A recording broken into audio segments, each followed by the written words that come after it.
Gising na pala si Tanga. Asan ako? Andito ka sa kwarto ko. Pagpahinga ka na lang.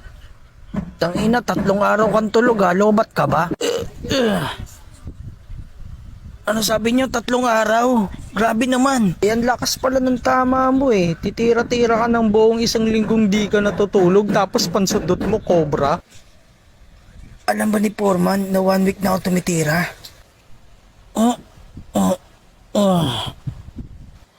Sabihin mo, Alfred, alam ba ni Foreman? Sigurado kung ikaw yung nagsumbong. Ikaw no, sabihin mo. Alam ba ni Foreman, ha?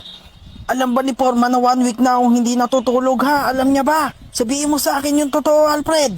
Uy, gising na siya. Eugene, ano? Gusto mo bang miss-call ulit sa amin? Score na naman, hype na buhay ito.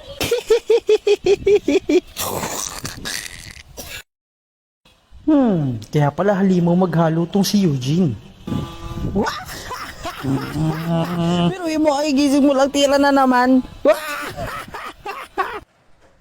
Sigurado ako, itong tindera ng pandesal dun sa kanto yung nagsumbong kay Foreman. Pero hindi ko siya masisisi kasi ang laki din ng utang ko sa kanya. Siguradong nagsumbong yan kay Foreman. Kaya nalaman siguro ni Foreman na 1 week na akong walang tulog.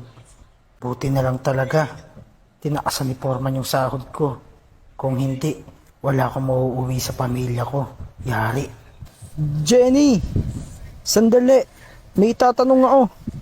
Ikaw ba nagsabi kay Foreman na 1 week na akong hindi natutulog, ha? Iibahin ko na lang ang usapan para hindi niya ako paghinalaan. Alam mo bang may higit 1,000 yung nakuha mong halaga ng cobra, tapos 1 week kang hindi natulog? Ang bangis mo talaga, Eugene. Sabi nga ni Sherlyn sa akin, pati Sting tinitira mo na kahit wala kang kain. Kaya nalaman niyo ni Foreman, wala kang kain-kain. Kaya hindi ka nagigising.